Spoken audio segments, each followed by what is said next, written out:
জাতীয় বিপ্লব ও সংহতি দিবস উপলক্ষে নোয়াখালী জেলার চাটখিল উপজেলা বিএনপি ও এর অঙ্গ ও সহযোগী সংগঠনের উদ্যোগে চাটখিল উপজেলা আলিয়া মাদ্রাসা মাঠে এক বিশাল বিক্ষোভ সমাবেশের আয়োজন করা হয়েছে।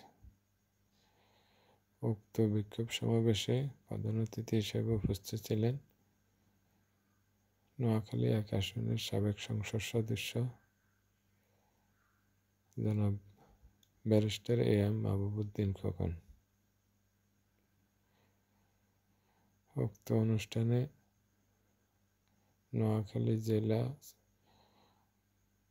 বিএনপি ও এর অঙ্গ সহযোগী সংগঠনের বিভিন্ন পর্যায়ের নেতৃবৃন্দ, চাটখিল উপজেলা বিএনপি এবং এর অঙ্গ সহযোগী সংগঠনের নেতৃবৃন্দ উপস্থিত ছিলেন।